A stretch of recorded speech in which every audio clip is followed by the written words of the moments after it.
찬송가 191장 함께 찬송하도록 하겠습니다.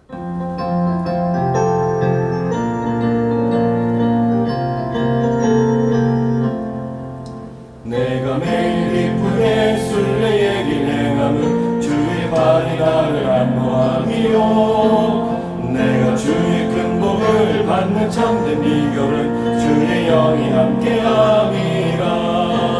성령이 계시네 하시네. 좋은 길을 걸으며 밤낮 기뻐하는 것 주의 영이 함께함이라. 전에 죄에 빠져서 평안함이 없을 때 예수 십자가의 공로 힘입어 그 발 아래 엎드려 참된 평화 얻음은 주의 영이 함께함이라. 성령이 계시네 할렐루야 함께 하시네. 좋은 길을 걸으며 밤낮 기뻐하는 것 주의 영이 함께 함이라. 나와 동행하시고 모든 염려하시니 나는 숲의 새와 같이 기쁘다. 내가 기쁜 마음으로 주의 뜻을 행함은 주의 영이 함께 함이라. 성령이 계시네 할렐루야 함께 하시네. 좋은 길을 걸으며 밤낮 기뻐하는 것 주의 영이 함께 함이라. 세상 모든 욕망과 나의 모든 정욕은 십자가의 힘이 못을 박았네. 어두운 밤이 지나고 무거운 짐 벗으니 주의 영이 함께 함이라. 성령이 계시네 할렐루야 함께 하시네. 좋은 길을 걸으며 밤낮 기뻐하는 것 주의 영이 함께 함이라. 함께 기도하시겠습니다. 하나님 아버지 감사합니다. 이렇게 좋은 가을날 새벽에 아버지 하나님께 나오게 해주셔서 감사드립니다. 빠르게 지나는 세월 앞에서 정직하게 겸손하게 하여 주시고 전능하신 하나님을 늘 인정하여 드리는 믿음의 삶을 잘 살게 하여 주옵소서. 주님, 오늘 이 새벽의 자리가 응답의 자리가 되길 원하고 은혜의 자리가 되길 원합니다.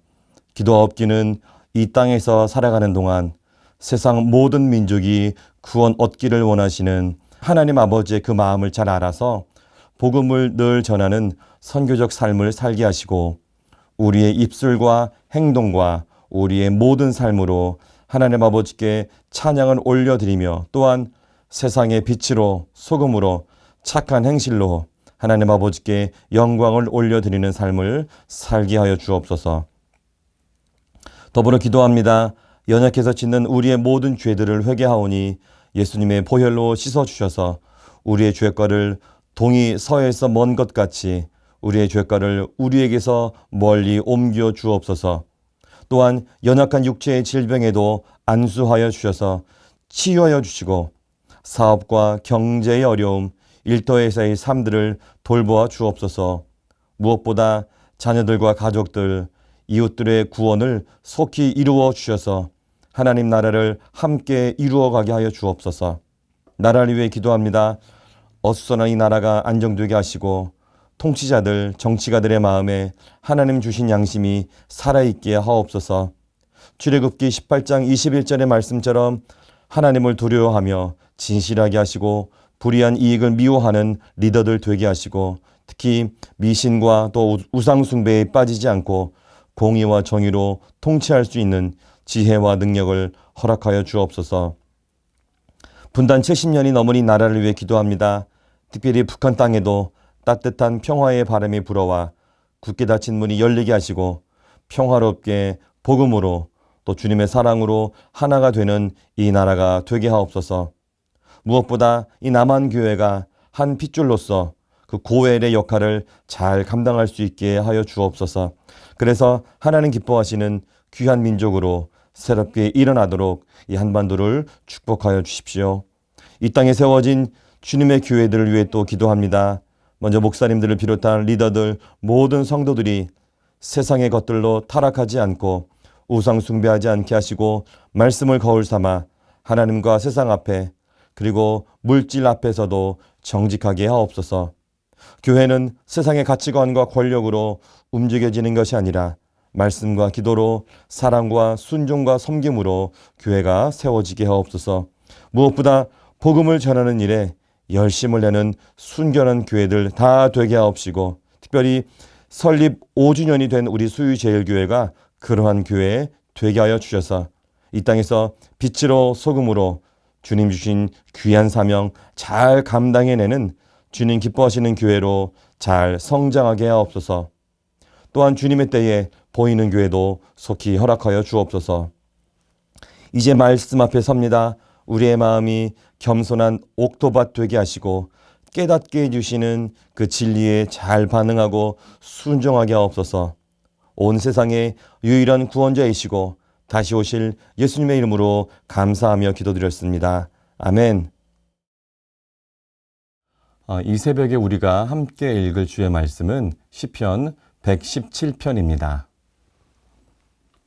너희 모든 나라들아 여호와를 찬양하며 너희 모든 백성들아 그를 찬송할지어다. 우리에게 향하신 여호와의 인자하심이 크시고 여호와의 진실하심이 영원함이로다. 할렐루야. 아멘. 할렐루야. 이 귀한 새벽 기도의 자리에 나오신 여러분들 한 분 한 분 환영하고 축복합니다. 오늘은 시편 117편 2절밖에 되지 않는데요. 이 2절의 말씀을 가지고 어떻게 살아야 하는가라는 제목의 말씀을 잠깐 나누겠습니다. 그리고 또 함께 기도하도록 하겠습니다. 시편 117편 우리가 방금 전에 읽은 이 말씀은 시편에서 가장 짧은 시편이라고 할 수 있습니다. 또 성경을 전체를 통해서 보더라도 가장 짧은 장이기도 하죠. 이 짧은 두 구절로 이루어진 이 시편은 그래서 아주 전형적이고 보편적인 그 찬송구들로만 이루어져 있습니다. 이렇게 짧기 때문에 중세의 많은 그 히브리어 필사본들에는 이 짧은 이 117편의 말씀을 그 전장, 그러니까 116편에 붙여서 읽거나 아니면 118편에 또 붙여서 이렇게 전하기도 했다, 이렇게 전해지기도 합니다. 그러나 이 117편은 짧은 두 구절밖에 없지만 이 안에 우리 그리스도인들이 또 반드시 알아야 되고 또 실천해야 될 그런 중요한 내용들이 또 담겨져 있습니다. 어떤 내용이냐면 먼저는 하나님이 어떤 분이신가, 그리고 우리는 그분을 향해서 어떠한 삶의 자세로 살아야 하는가, 이런 내용들이 이 말씀 두 구절 안에 담겨져 있습니다. 먼저 1절을 함께 보도록 하겠습니다. 1절 제가 읽겠습니다. 너희 모든 나라들아 여호와를 찬양하며 너희 모든 백성들아 그를 찬송할지어다. 이 말씀에서 하나님은 모든 나라, 모든 백성들에게 찬양을 받으시는 분, 이렇게 말씀하고 있습니다. 여러분, 하나님은 이스라엘 민족만의 하나님이 아니십니다. 세상 모든 민족의 하나님 아버지가 되시죠. 나의 하나님이시고 우리의 하나님이시고 세상 모든 사람들의 하나님이 되십니다. 그렇다면 우리는 어떠한 삶의 자세로 살아야겠습니까? 바로 세상 모든 민족이 하나님을 찬양하고 예배하도록 하나님을 알지 못하는 자들에게 복음을 전하며 살아야 한다고 하는 것이죠. 한마디로 표현하면 선교적인 삶을 살아야 한다고 하는 것입니다. 예수님께서 이 땅에 계시고 또 부활하신 후 승천하실 때 마지막으로 제자들에게 부탁하신 말씀이 있었습니다. 그 말씀이 바로 선교에 관한 말씀이시죠. 마태복음 28장 18절에서 20절의 말씀을 제가 읽도록 하겠습니다.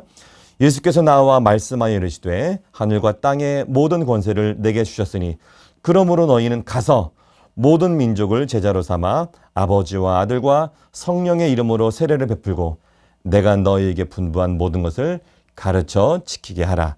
볼지어다 내가 세상 끝날까지 너희와 항상 함께 있으리라 하시니라. 아멘.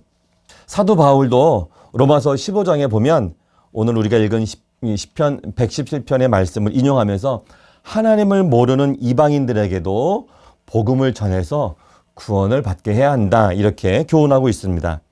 그런데 이 유대인이었던 이 사도 바울이 이 말씀이 그 당시에 유대인들에게는 참으로 충격적인 그런 내용이었습니다. 그 당시에 이스라엘의 사람들은 다른 이방 민족이 하나님을 예배하는 것은 정말 생각조차 할 수 없는 아주 충격적인 그런 일이었죠. 왜냐하면 그 당시 유대인들은 자신들만이 하나님에게서 선택된 민족, 선민이라고 믿고 있었습니다. 그렇기 때문에 이방인들은 하나님의 구원의 대상이 될 수 없다고 믿었죠. 그러니까 전혀 상관없는 사람들로 생각을 했습니다. 신약 성경에도 그런 내용이 나옵니다. 사도행전 10장에 보면 유대인이었던 베드로, 예수님의 수지자였죠. 이 베드로가 이방인 백부장 고넬료에게 가서 복음을 전하라는 그런 환상을 받게 됩니다. 그런데 처음에는 이 베드로가 거부하죠. 왜냐하면 구원은 자신들, 그러니까 유대인들에게만 해당된다고 이 베드로가 믿고 있었기 때문입니다.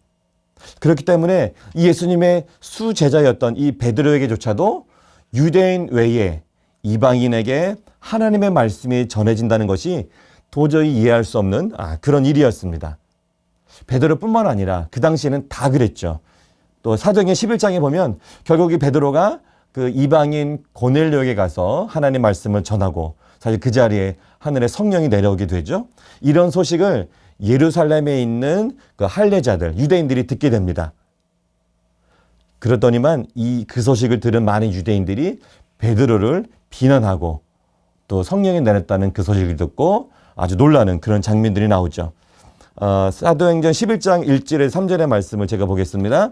유대에 사는 사도들과 형제들이 이방인들도 하나님의 말씀을 받았다함을 들었더니, 이 베드로가 고넬료에게 말씀을 전한 그런 사건을 이야기한 건데요. 베드로가 예루살렘에 올라갔을 때에 할례자들, 유대인들이 비난하여 이르되 내가 무할례자 이방인의 집에 들어가 함께 먹었다 하니, 이제 그 고넬료에게, 이방인이었던 고넬료에게 말씀을 전하고 같이 교제했던 것에 대해서 이야기하는 것이죠. 이 정도로 유대인들은 하나님의 구원이 이방인들과는 상관없는 일이고 자신들만 구원받은 그런 선택된 민족이라고 여겼습니다. 그러나 우리 하나님 아버지의 마음은 그렇지 않죠. 하나님은 모든 사람, 세상의 모든 사람, 당연히 이방인도 포함이 됩니다. 세상의 모든 사람이 구원 얻기를 기뻐하시고 진리 가운데 살아가는 것을 우리 아버지 하나님은 원하십니다. 디모데전서 2장 4절의 말씀에 이렇게 기록되어 있습니다. 하나님은 모든 사람이 구원을 받으며 진리를 아는 데에 이르기를 원하시느니라. 그래서 성경의 맨 마지막 요한계시록에도 보면 예수님을 믿은, 그 하나님을 알고 믿고 있었던 유대인뿐만 아니라 구원받은 세상의 각 민족, 각 족속 그 백성들, 그러니까 이방인들을 포함한 것이죠. 우리도 그 중에 들어갑니다. 그 세상의 각 족속 백성들이 모여서 하나님을 경배하고 예배하는 장면이 기록되어 있습니다. 요한계시록 7장 9절에서 10절의 말씀입니다. 이 일 후에 내가 보니 각 나라와 족속과 백석과 방언에서 아무도 능히 셀 수 없는 큰 무리가 나와 흰 옷을 입고 손에 종려 가지를 들고 보좌 앞과 어린 양 앞에 서서 큰 소리로 외쳐 가로되 구원하심이 보좌에 앉으신 우리 하나님과 어린 양에게 있도다 하니. 그렇습니다. 하나님은 세상 모든 민족, 모든 백성들의 하나님 아버지가 되십니다. 우리의 자세는 무엇이어야 할까요? 그 세상의 모든 민족, 모든 백성들이 구원을 얻어서 하나님 아버지께 예배하고 하나님을 경배할 수 있도록, 하나님을 찬양할 수 있도록 그들에게 복음을 전하는 일이 바로 우리가 해야 될 그런 태도라고 하는 것입니다. 선교적 자세로 우리가 살아야 한다고 하는 것이죠. 자, 우리 2절을 이제 보도록 하겠습니다. 2절에는 하나님이 어떤 분이시고 우리는 어떤 자세로 또 임해야 되는지 살펴보도록 하겠습니다. 2절의 말씀입니다. 우리에게 향하신 여호와의 인자하심이 크시고 여호와의 진실하심이 영원함이로다. 할렐루야. 이 2절에서 나타나 있는 하나님은 어떤 분이십니까? 이 하나님은 우리를 향한 인자하심이 아주 크시고 진실하심이 영원하신 분이시다. 이렇게 말씀하고 있습니다. 그렇다면 우리의 자세는 무엇이어야 할까요? 말씀 끝부절에 나와 있는데 할렐루야 있죠. 여러분 할렐루야는 히브리어인데요. 여호와 하나님을 찬양하라 그런 뜻이 있습니다. 우리의 자세는 그 하나님을 할렐루야 한다. 할렐루야, 할렐루야. 그렇게 해야 한다고 하는 것입니다. 이 말씀 보니까 하나님은 인자하심이 크신 분이시다. 이렇게 기록되어 있습니다. 여기 아주 크시다, 크시고 이런 뜻은 어떤 의미냐면 아주 우세하다, 강력하다, 위대하다 이런 뜻입니다. 사실 이 단어는 전쟁터에서 어떤 용사, 전쟁의 그 군인이 아주 강력한 힘과 강력한 능력을 가지고 있을 때 그 상황을 묘사할 때 사용되어지는 그런 단어입니다. 압도하는 힘과 능력을 가지고 있을 때 이 단어를 쓴다고 하는 것이죠. 그러니까 이 말씀은 어떤 말씀입니까? 우리 하나님의 그 인자하심, 헤세드, 우리 하나님의 그 인자하심이 강한 군사처럼 아주 강력하고 압도적인 힘이 있기 때문에 그러한 힘으로 우리를 사랑하신다. 그런 뜻입니다. 그렇기 때문에 우리를 향한 그 하나님 아버지의 그 사랑을 그 무엇으로도 끊을 수가 없는 것입니다. 그래서 로마서에도 그렇게 말씀하고 있죠. 로마서 8장 38절 39절인데요. 내가 확신하노니 사망이나 생명이나 천사들이나 권세자들이나 현재일이나 장래일이나 능력이나 높음이나 깊음이나 다른 어떤 피조물이라도 우리를 우리 주 그리스도 예수 안에 있는 하나님의 사랑에서 끊을 수 없으리라. 아멘. 그렇기 때문에 우리는 무엇을 해야 합니까? 바로 할렐루야, 하나님을 찬양해야 하는 것이죠. 그뿐만이 아닙니다. 우리가 할렐루야를 해야 될 또 다른 이유가 있죠. 그것은 우리를 향한 하나님의 그 진실하심, 에메트라고 하는데요. 하나님의 그 진실하심이 아주 영원하기 때문입니다. 우리는 이 땅에 살면서 어떤 사람과 사람과의 관계 안에서 이 땅에 살면서 사실 불신의 시대에 살고 있죠. 그리고 우리가 행하는 수많은 약속들, 사람과의 약속, 기관과 단체와 특별히 공공기관, 이 우리가 믿을만하다고 여겨지는 그런 상대방과의 약속도 사실 다 때때로는 깨어지기도 하고 약속이 무마되기도 하고, 그러니까 확실하지 않은 그런 불확실성에 살아가고 있습니다. 그러니까 불신과 불확실성의 시대에 우리가 살고 있는 것이죠. 그러나 우리는 우리를 향한 하나님의 진실하심을 기억해야 합니다. 우리를 향한 하나님의 그 진실하심은 신실하시고 영원토록 변하지 않으십니다. 그렇기 때문에 우리의 신뢰를 하나님께 둘 때 우리는 비로소 안정감을 누리게 되죠. 하나님께 신뢰감을 둘 때 사실 안전한 것입니다. 우리는 결코 실망하지 않는 것이죠.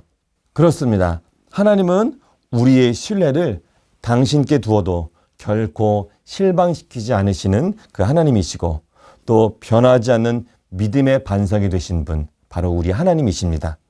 그렇기 때문에 우리는 하나님을 향한 우리의 삶의 태도, 그것은 언제나 할렐루야, 하나님을 찬양하라, 하나님을 찬양하는 삶이어야 한다고 하는 것입니다. 오늘 그 짧은 두 구절의 말씀을 정리해 보겠습니다. 시편 117편은 두 구절로 되었습니다. 아주 짧죠.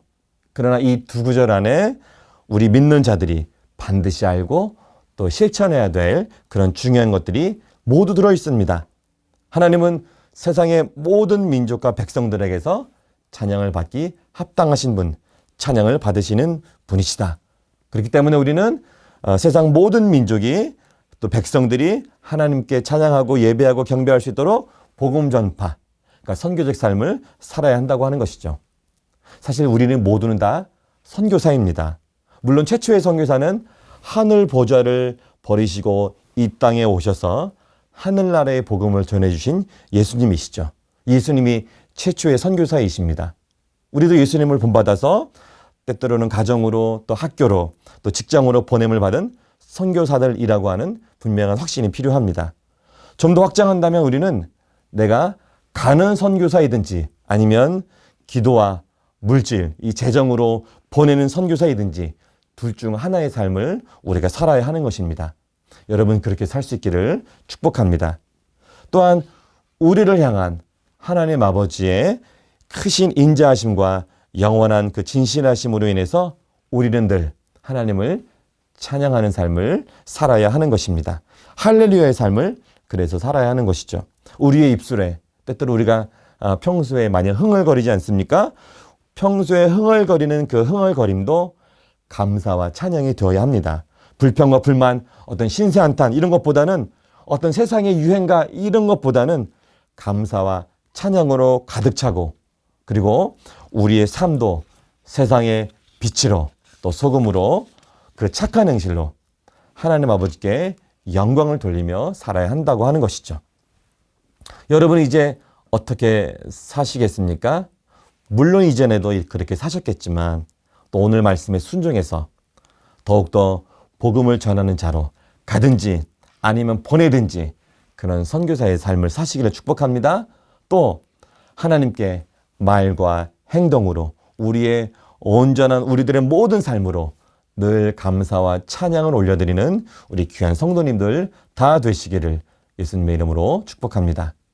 우리 함께 기도하겠습니다. 하나님 아버지, 이전에도 하나님을 아버지를 모시며 선교적인 삶을 살고 또 늘 하나님을 찬양하는 삶을 살았다고 여겼지만 오늘 말씀을 통해서 새롭게 결단하고 다짐합니다. 말씀을 따라서 가는 선교사이든지 보내는 선교사이든지 세상 모든 민족과 백성들이 구원 얻는 일에 사용되는 선교적 삶을 살게 하여 주시고 또 나의 입술과 행동과 나의 모든 삶을 통해 하나님을 향한 감사와 찬양이 늘 넘치는 삶을 살게 하여 주옵소서. 비록 고난을 겪고 있는 시간을 속에서도 안 믿는 사람들과는 다르게 그 고난의 시간을 통해서도 은혜를 베푸시는 하나님께 감사할 수 있게 하시고 이 땅에서 빛으로 소금으로 우리의 착한 행실로 하나님께 영광을 돌리는 삶을 잘 살게 하여 주옵소서. 이제는 예수님께서 가르쳐 주신 기도를 함께 드리오니 하늘에 계신 우리 아버지, 아버지의 이름을 거룩하게 하시며 아버지의 나라가 오게 하시며 아버지의 뜻이 하늘에서와 같이 땅에서도 이루어지게 하소서. 오늘 우리에게 일용할 양식을 주시고 우리가 우리에게 잘못한 사람을 용서하여 준 것 같이 우리 죄를 용서하여 주시고 우리를 시험에 빠지지 않게 하시고 악에서 구하소서. 나라와 권능과 영광이 영원히 아버지의 것입니다. 아멘.